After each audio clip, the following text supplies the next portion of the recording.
Voilà, on va reprendre notre cours de Zohar. On est aujourd'hui le mercredi 22 Marcheshvan, on est le 20 novembre. Et aujourd'hui, c'est cours de Zohar. Et on est Parshat Chayei Sarah. On a déjà consacré un cours très important ce lundi sur le secret de Hebron. Et aujourd'hui, on va voir un passage dans le Zohar, puisque c'est cours de Zohar aujourd'hui. À la fin de la paracha, après que Abraham se soit à nouveau remarié avec Agar, après la mort de Sarah, puisque d'après notre tradition, Ktora, cette femme qu'il épouse donc après la mort de Sarah, n'est autre que Agar, simplement que elle a un autre nom. Vous savez que les noms dans la Torah n'ont rien à voir avec nos noms à nous. Chaque nom est transmetteur d'un message très important. Et comme on le sait, Ktora fait allusion à l'offrande la plus sacrée, la plus importante que l'on apportait au temple, la Ktoret. Et on l'appelle Ktora justement pour dire que pendant toutes ces années où Abraham était séparé d'elle, non seulement elle n'est pas tombée, elle ne s'est pas débauchée, elle n'est pas retournée vers l'idolâtrie, au contraire, elle s'est extrêmement bien comportée dans tous les domaines, et comme si dans son fond intérieur, elle savait qu'un jour elle reviendrait chez Abraham, et donc c'est la raison pour laquelle elle s'est protégée et n'est tombée ni physiquement ni spirituellement, au point qu'elle mérite le nom de Ktora.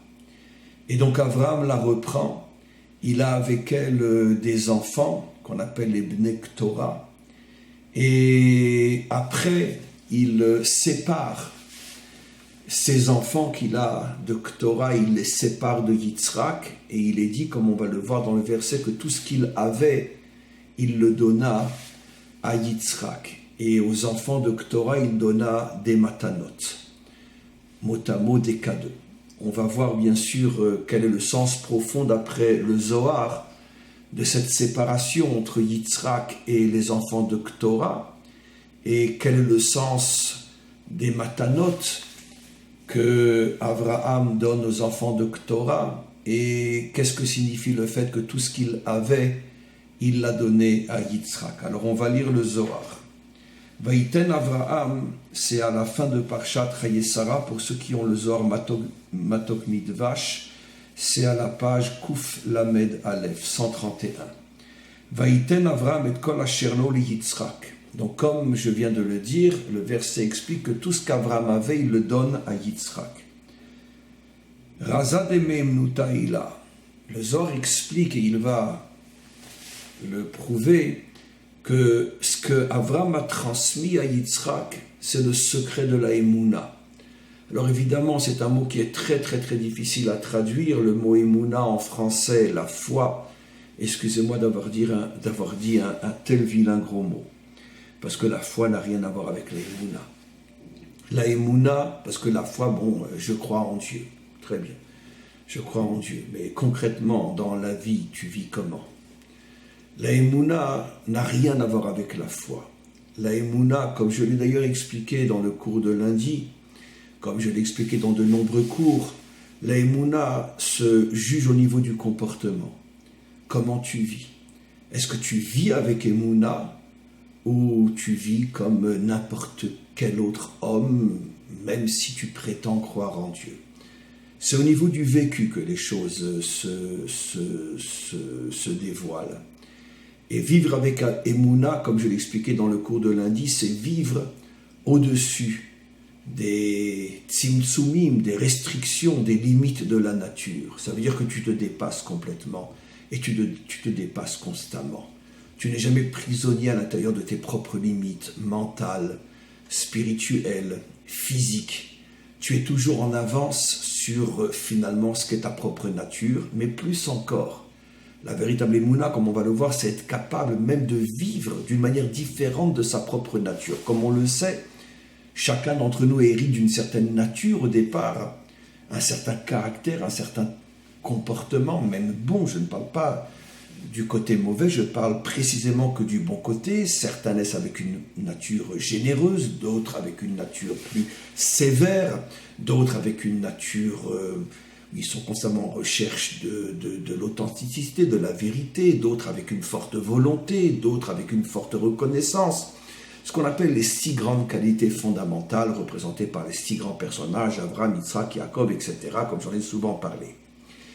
Et donc, vivre avec Emouna, c'est être capable, pas de fuir la nature qu'on reçoit au départ, puisque c'est absolument évident que si Dieu nous donne une certaine nature, c'est pour qu'on puisse vivre avec.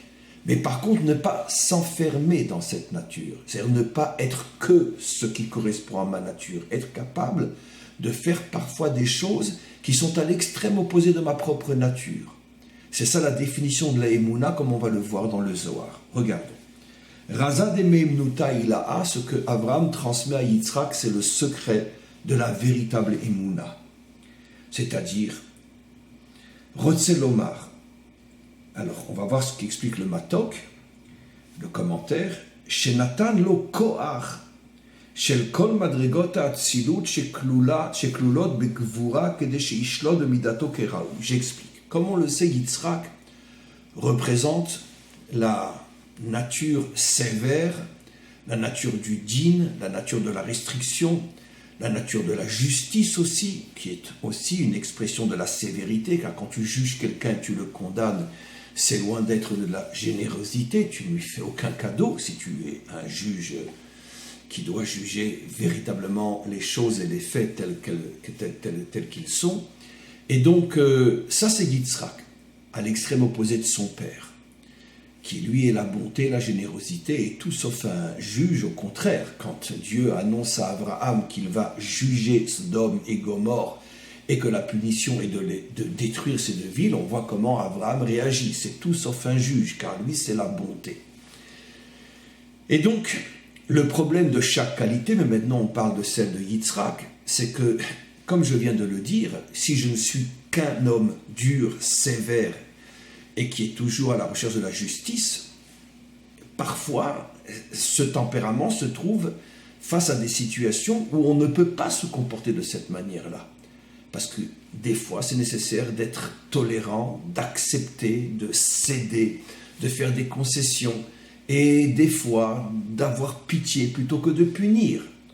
Bien sûr, il faut une sagesse, une intelligence extraordinaire, vraiment, qui est en dehors de l'ordinaire, pour arriver à savoir à quel moment et de quelle manière et dans quelles circonstances. C'est pas évident.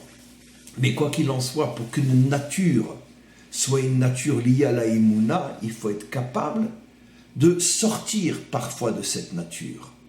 Et donc, c'est ce que le Zohar va expliquer, que Abraham voulait que Yitzhak puisse vivre à la perfection sa nature sévère. C'est-à-dire, qu'est-ce que signifie vivre à la perfection sa nature sévère? Être capable de savoir quand l'exprimer, quand la freiner, et quand parfois ne pas du tout la révéler. À ce moment-là, il vivra avec sa nature d'une manière parfaite. Parce qu'il sait quand il faut être sévère, il sait quand il faut être plus sévère, moins sévère, ou parfois même pas du tout sévère.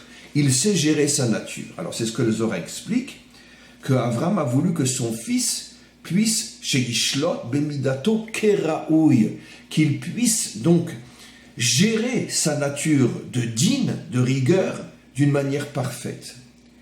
Ve'ainu, et ce secret-là est révélé dans le verset lui-même. Comme vous le savez, je ne cesse de l'expliquer, le génie incomparable de l'hébreu par rapport à n'importe quelle autre langue sur terre, c'est que les mots eux-mêmes transmettent le message et le sens du mot et de la phrase dans laquelle les mots sont employés. Et en hébreu, il est dit qu'Abraham, il a donné et kol asher, tout ce qu'il avait. Et on va voir que le Zohar va expliquer que les 3 mots et, kol, asher font allusion justement aux forces qu'Abraham va transmettre à son fils Yitzhak afin qu'il puisse gérer d'une manière positive sa qualité de rigueur.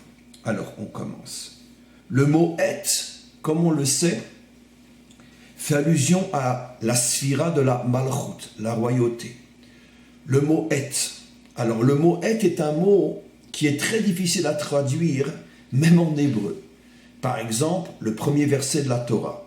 Bereshit bara Elokim, au commencement, Dieu créa et hashamaim ve et haaretz. Traduction mot à mot, le ciel et la terre. Alors, bien sûr, pour tous ceux qui m'écoutent qui ne sont pas hébraïsants, ce que je vais dire pour vous, c'est du chinois, mais je vais le dire quand même.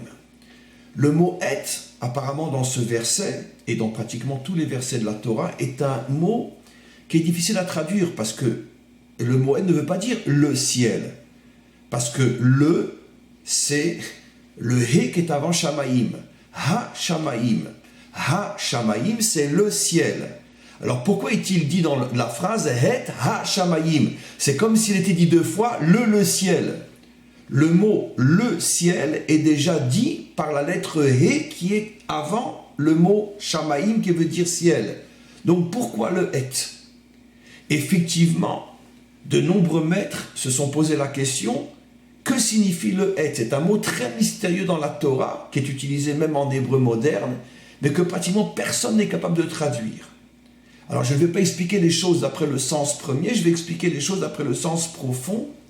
D'après les secrets de la Torah, le mot « et », qui est dans une phrase, fait allusion à la tribu de la royauté, la malchut. Pourquoi le mot « et » Parce que le mot « et » est formé de la première lettre de l'alphabet, le aleph, et la dernière lettre de l'alphabet, le tav. C'est-à-dire qu'il englobe toutes les lettres de l'alphabet.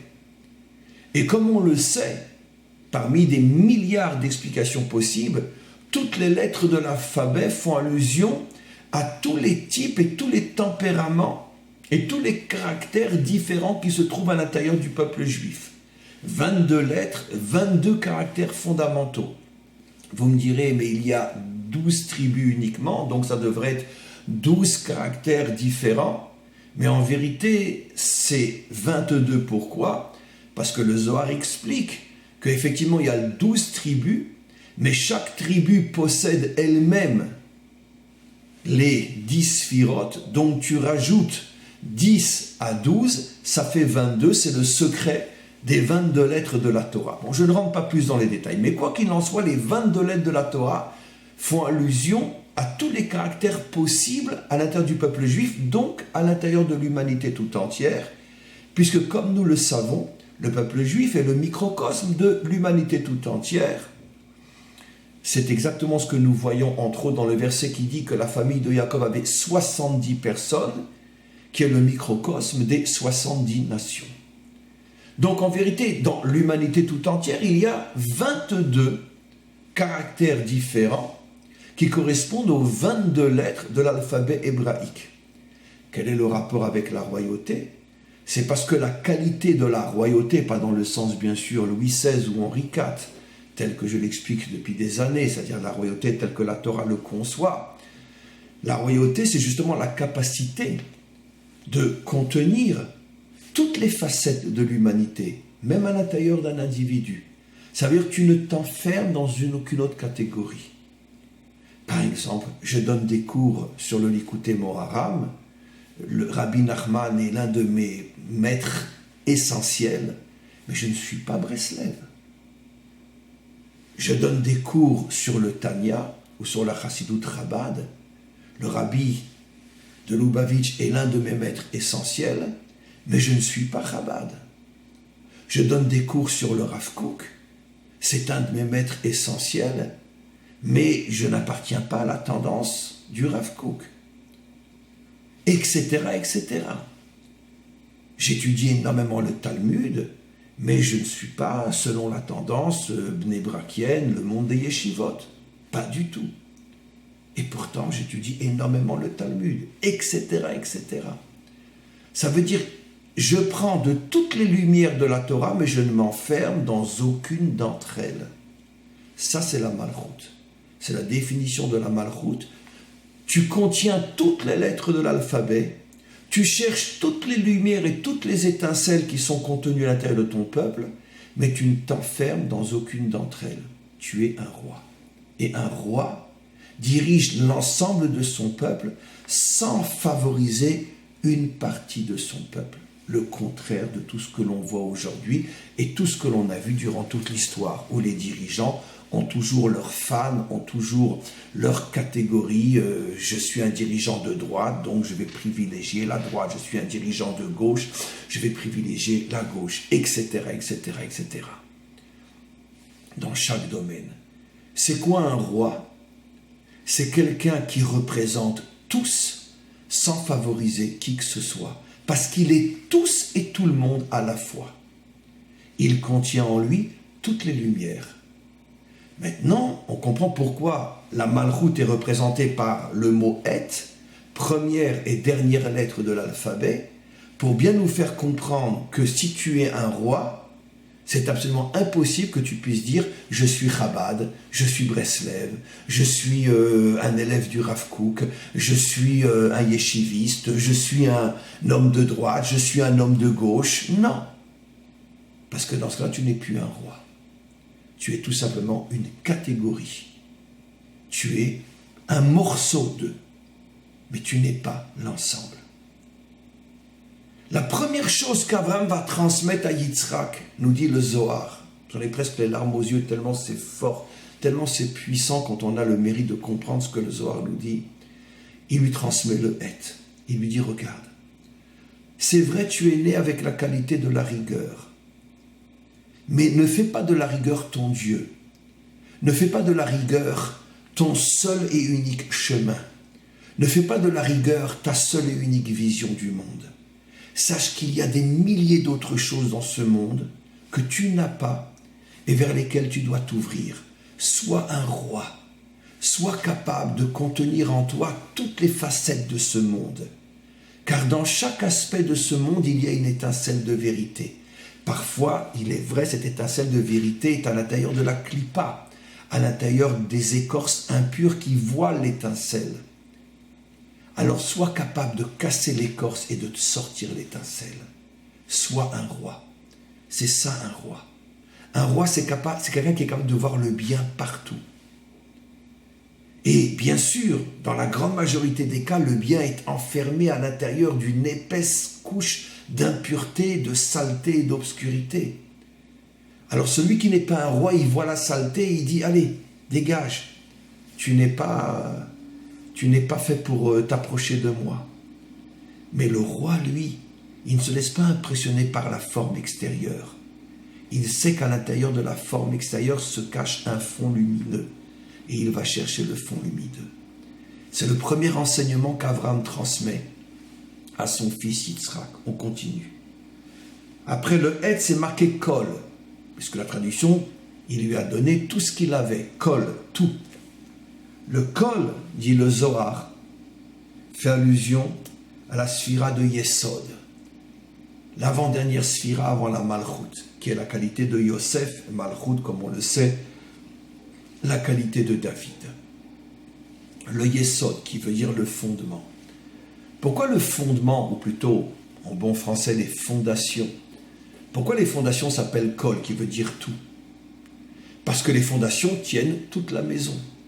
Les fondations tiennent tout l'édifice. Le salon, la cuisine, la chambre à coucher, les toilettes, la salle de bain, tout ce qui est construit repose sur les fondations. C'est-à-dire que les fondations, c'est la capacité de prendre tout sur toi, de tout supporter, de tout soutenir. Et là, on comprend bien sûr quel est le lien avec le « et ». Pour pouvoir être un roi, pour pouvoir faire rentrer en toi toutes les étincelles qui se trouvent dans ce monde, tu dois être capable d'être comme des fondations. Ça veut dire prendre sur toi et supporter énormément de choses. Premier exemple de ce que j'explique. Parce que dans ce monde, on ne supporte pas ceux qui n'appartiennent pas à une catégorie. Comment tu oses enseigner le Likutei Moharam si tu n'es pas un Breslev et tu ne vas pas à Ouman? Comment tu oses enseigner le Tanya si tu n'es pas un Chabad? Comment tu oses étudier tous les jours la Gemara pendant des heures si tu n'es pas, selon le courant des Juifs qui étudient uniquement le Talmud?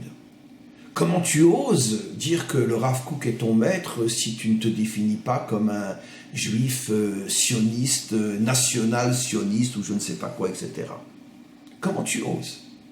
Et donc finalement, toutes les étincelles que tu prends de partout vont faire se lever contre toi des ennemis qui vont te dire « Mais si tu prends cette étincelle, pourquoi tu n'es pas comme moi ?» Et donc tout le monde va être contre toi. Tu vas te retrouver tout seul. Puisque chacun va te dire « Mais si tu es d'accord que Rabbi Nachman, c'est un des plus grands maîtres de l'histoire du peuple juif, alors pourquoi tu n'es pas un Breslev ?» Et pareil, va te dire celui qui étudie uniquement la Chassidut Chabad, etc., etc. Et donc finalement, tu vas avoir une tonne de gens contre toi que tu vas devoir supporter. Pourquoi Yosef s'appelle Yesod, fondation? Parce que Yosef, toute sa vie, il a eu des ennemis sur lui, qu'il a dû supporter. Ses frères qui l'ont vendu, Madame Potiphar, après 12 ans dans une prison, vous imaginez ce qu'il a dû supporter là-bas. Et après, pendant 80 années, il est dirigeant d'Égypte. Vous imaginez les pressions, les ennemis, les complots. Vous imaginez diriger l'Égypte. En plus, tu n'es même pas un Égyptien, tu es un Hébreu. Vous imaginez les pressions qu'il y avait sur lui, les ennemis, les complots contre lui. Vous imaginez. Il a tout supporté. Parce qu'il sait que c'est le prix à payer. Les menteurs s'enferment dans des catégories pour être tranquille et qu'on leur fiche la paix. L'homme de vérité s'exclut des catégories. Il est roi, il a la malchoute.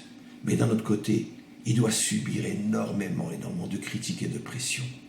C'est pour ça que nos maîtres nous disent que jamais dans toute l'histoire de notre peuple, il y a eu un homme qui a été autant critiqué, autant haï, autant poursuivi que le roi David. Parce que c'était un vrai roi.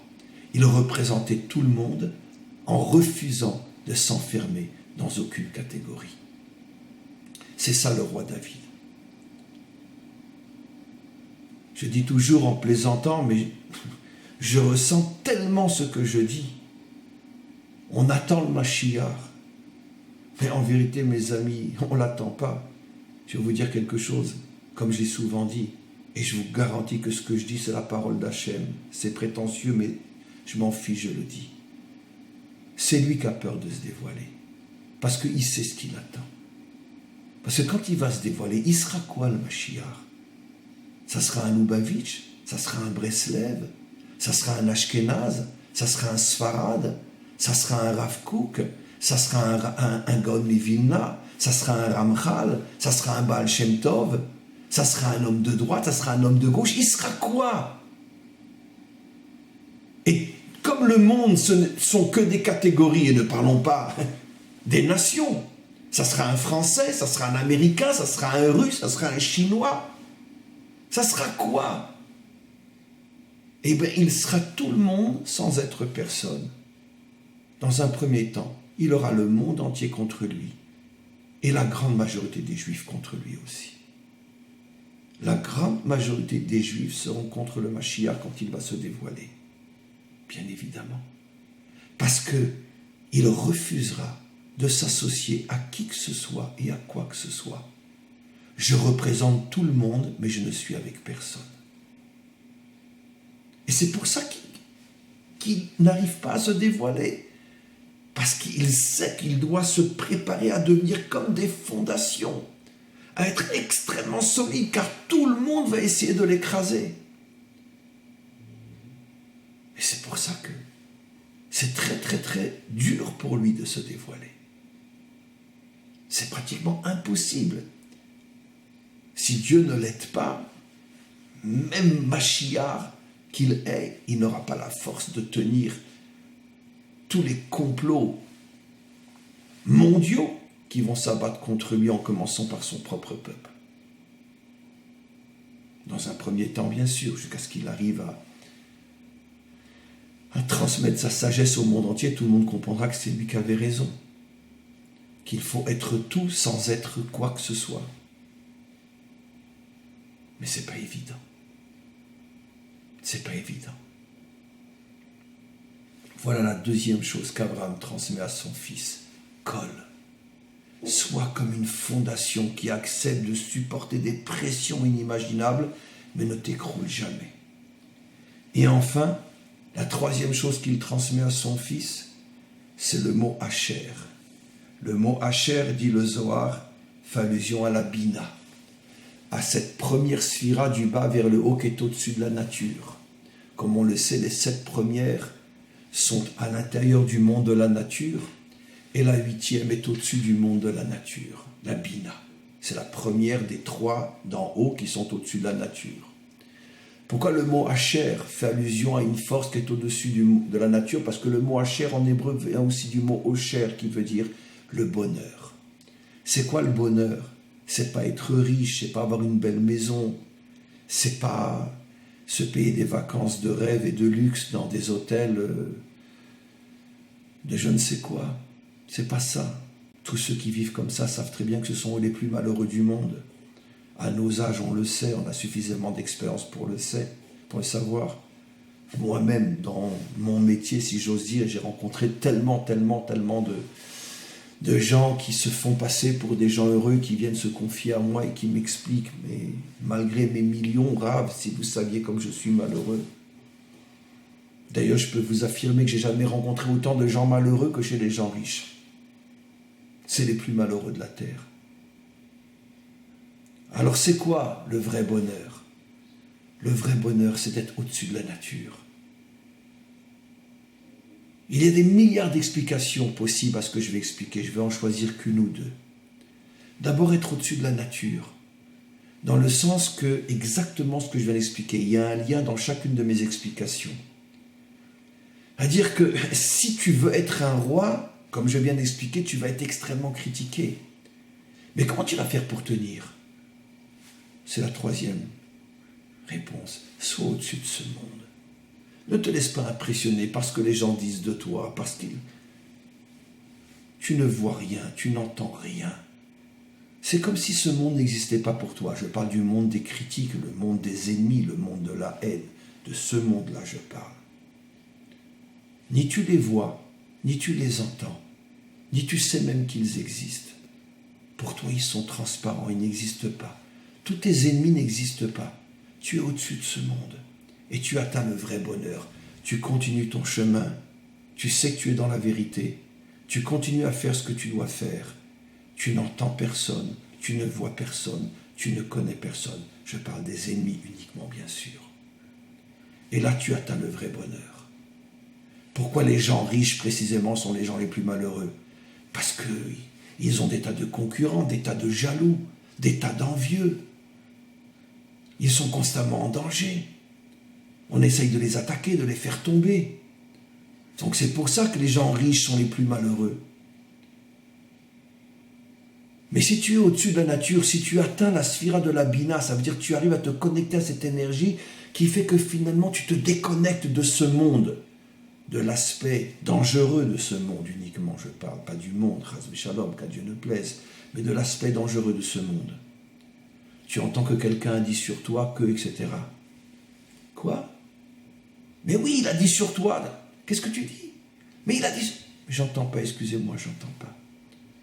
On verra que dans un des contes, vers la fin, il y a 13 contes, on est à peine dans le deuxième, je viens d'en mettre un mardi, un cours sur le deuxième conte. On verra que Rabbi Nachman fait allusion justement à cette notion-là en parlant de quelqu'un qui est sourd, muet, etc. Ça veut dire, c'est justement, il fait allusion à cette capacité qu'ont les hommes authentiques de ne rien voir, de ne rien entendre. On peut les critiquer du matin au soir, ils ne voient rien, ils n'entendent rien.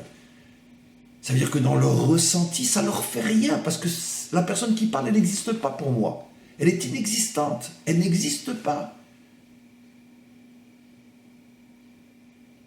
Pourquoi? Parce que le monde des ennemis est un monde qui n'existe pas. Je suis au-dessus de ce monde. Voilà les 3 clés qu'Abraham donne à son fils. Mon fils, tu veux réussir ta vie? Alors écoute-moi bien. Sois d'abord un roi. Ne t'enferme dans aucune catégorie. Mais par contre, je veux que tu apprennes de toutes les catégories. Je veux que tu saches tout ce qui se passe dans ce monde. Et que tu vénères et que tu respectes tous les grands maîtres de ce monde. Et que tu apprennes d'eux. mais ne rentre pas dans leur mouvement. Deuxième clé, tu sais mon fils, si tu fais ça, si tu es un roi, le monde entier sera contre toi. Tu vas devoir supporter des poids inimaginables. Alors sois comme Yosef, sois comme des fondations qui supportent, mais qui ne s'écroulent pas. Et troisième clé qu'Abraham donne à son fils, et surtout, rappelle-toi d'une chose mon fils, tous ceux qui te critiquent, tous ceux qui te haïssent, ils n'existent pas. Ce sont de pures illusions.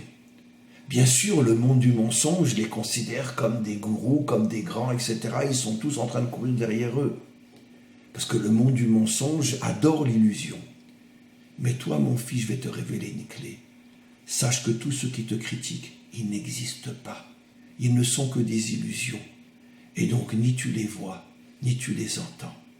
Et là, mon fils, tu deviendras un homme authentique. Voilà ce secret absolument incroyable que le Zohar nous transmet ici.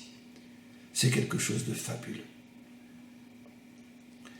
On va s'arrêter là. Je pensais dire un petit peu plus, mais je me rends compte que cette notion est tellement, tellement fabuleuse. Comme vous le savez, je ne prépare jamais mes cours à l'avance. Les cours viennent directement dès que j'ouvre la bouche. Et donc, je me suis rendu compte pendant le cours que finalement, le message que j'ai transmis ici, ou plutôt que